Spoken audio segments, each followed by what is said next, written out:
Então galera, hoje nós vamos falar sobre a rebelião dos Boxers. O que foi a rebelião dos Boxers? Apesar do novo meio americanizado, foi uma rebelião que aconteceu na China no final da dinastia Qing, entre os anos de 1999 e 1901. O que estava acontecendo na China nessa época? Depois de duas guerras do ópio e da rebelião Taiping, a China estava totalmente na miséria. O tesouro nacional estava zerado e a população estava passando fome. As nações europeias estavam fazendo na China o que eles fizeram em todas as partes do mundo em que eles foram, utilizando a mão de obra barata e levando seus produtos como uma nova fonte de comércio. E com isso a população acabava pagando muito caro por aqueles produtos e o país empobrecia enquanto as nações europeias ficavam ricas. A diferença é que na China, quem também estava presente era o Japão, que estava se tornando uma potência muito forte na região e estava já esticando seus bracinhos para conseguir mais poder na Ásia. Como que começou essa rebelião? Bom, tentando seguir o modelo do Japão, a China mandou alguns dos seus estudiosos para a Europa para trazer essa modernização, modernizar o exército, as forças armadas e transformar o exército em um exército de padrão europeu, como o Japão tinha feito. Foi a chamada Revolução dos 100 Dias. Só que a imperatriz da dinastia Qing, a imperatriz Cixi, ela foi contra essa revolução,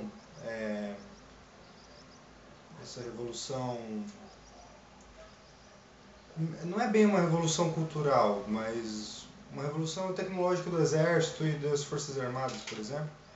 Ela foi contra isso e cortou as asinhas do pessoal que estava fazendo esse movimento, além de convocar os praticantes de Kung Fu e todas as pessoas que estivessem dispostas a pegarem armas contra o imperialismo europeu e nipônico na China. Com isso, começam a ocorrer ataques aos consulados e locais de grande concentração estrangeira, como empresas, como associações comerciais, e também muitos ataques aos missionários católicos e aos chineses convertidos ao cristianismo, porque a imperatriz julgou que essa nova religião estava deturpando os costumes da China e transformando a população chinesa em pessoas subservientes à Europa. Com esses ataques locais, primeiramente, os europeus começaram a ficar com medo e começaram a se reunir nas fortificações para se defender dos Boxers, que em sua grande maioria eram lutadores de Kung Fu das mais variadas escolas de várias e várias regiões. Não apenas com isso, a imperatriz ainda declara guerra a todas essas nações em favor do sentimento chinês de nacionalismo e para tentar reerguer o seu povo. A grande massa apoia essa revolução, mas não são todos que pegam armas, apenas o exército imperial, alguns ramos do exército imperial e os Boxers, ou seja, os lutadores de Kung Fu. Com a deflagração desse conflito, as nações que estavam na China naquela época, eles formam o exército das 8 nações, que é formado por Japão, Rússia, Itália, Áustria, Alemanha, Inglaterra, França,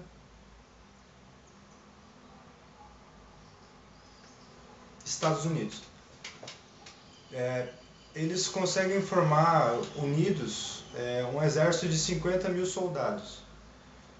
E com o desenrolar de toda a rebelião, por exemplo, os enviados, os cônsules e os representantes da Alemanha não conseguiram ser avisados a tempo e foram todos mortos pelos Boxers.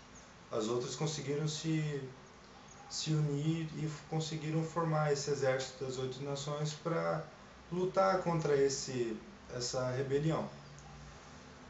Com isso, eles reúnem uma tropa de 50 mil soldados e aos poucos vão conseguindo recuperar o território perdido e tem a batalha decisiva em Pequim. Em Pequim, o exército revoltoso contava com 70 mil soldados imperiais, que eram fiéis à coroa, e 50 mil soldados boxers. Ou seja, o número deles é quase o triplo do exército dos aliados. Porém, eles tinham um número insignificante de armas de fogo.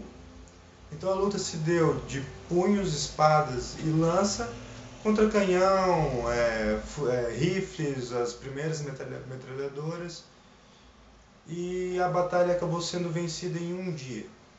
Um dia inteiro, mas levou um dia. Com isso, a China teve que pagar pesadas indenizações aos exércitos aliados para reparar os danos sofridos e inclusive as mortes, porque muitos missionários católicos e protestantes que estavam na China foram mortos e milhares de chineses convertidos ao cristianismo também foram mortos. E depois disso a China continuou na miséria. E nessa rebelião vários personagens ficaram muito conhecidos, e dois deles que a gente pode citar o Huo Yuanjia, que foi retratado num filme chamado Mestre das Armas. Ele foi interpretado pelo Jet Li e mostra um pouco do que estava acontecendo na China na época. Até na parte do filme, quando ele volta para a cidade dele, tem um monte de exércitos europeus na cidade e tal. Só que esse momento é um momento já depois da rebelião dos Boxers. Só que já na rebelião dos Boxers, o Huo Yuanjia era um lutador já conhecido, porque ele deu um sermão num lutador russo e com isso a moral do povo chinês cresceu.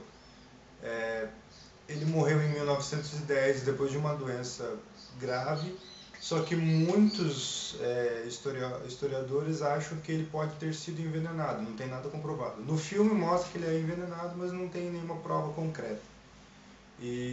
Só que ele acabou se tornando um herói como o Barão Vermelho que a gente falou no vídeo passado, que foi um herói que servia para dar forças para o povo. E o outro herói foi o Wong Fei-hung. Ele treinou os exércitos da região de Guangdong, já na rebelião dos Boxers, e ele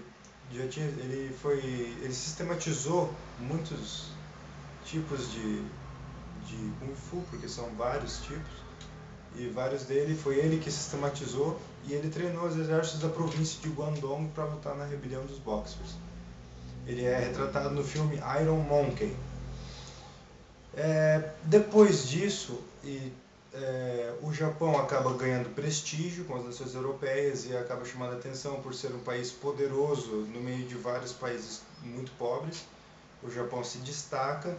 Em 1905, o Japão vai vencer a Rússia na guerra russo-nipônica ou russo-japonesa e vai ganhar mais notoriedade ainda, porque é a primeira vez que um país asiático moderno vence um país europeu. E isso vai causar várias revoltas na própria Rússia, revolta contra o governo imperial, mas isso é outro papo.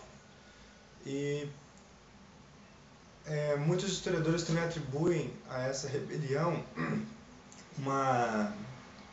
como declínio da política da China, vai acabar aumentando o nacionalismo do povo chinês e vai culminar na proclamação da República da China em 1911. Então, essa rebelião ela acabou se tornando marcante porque mesmo com tão poucos recursos, o povo se uniu contra um inimigo muito mais forte, só que sem ter um final feliz. Então eu recomendo vocês assistirem esses dois filmes, pelo menos desses dois personagens. Não vai dar, tem filmes sobre a rebelião dos Boxers, só que eu não me lembro dos nomes agora. E esses filmes vão mostrar um pouco do que era a China. E eu quis falar dessa rebelião porque só para pegar o ponto de como que um país tão pobre quanto a China e tão castigado pelas nações europeias, acabou se tornando a grande potência que ela é hoje. Então é interessante a gente fazer essa conexão. Então vamos para as dicas culturais de hoje. Bom, como dica cultural de vídeo, eu vou deixar um vídeo que se chama 90 dias com Catra. Que ele eu não recomendo para muitas pessoas porque ele é um cantor de funk. Eu particularmente detesto funk. O funk para mim é um dos piores tipos musicais, eu realmente não gosto. Mas o vídeo é muito interessante porque ele dá uma visão um pouco diferente sobre o pessoal da favela e sobre esse cara em si. E mostra que apesar das letras e do meio em que eles vivem, uma pessoa que mora na favela pode sim ser politizada e pode ser sim muito inteligente. Mais uma vez, batendo na tecla do preconceito. E como dica de livro, é o livro chamado Treine a Mente, Mude o Cérebro. É um livro que fala sobre a neuroplasticidade, é um livro bem legal e bem interessante. Então é isso, galera. Mais sugestão, se inscreva, divulgue o vídeo, clique em gostei. Desculpa pelos fogos de artifício que está rolando futebol, hoje é domingo. E eu prometo que o próximo vídeo não vai ser sobre guerra, tá ok? Falou, galera!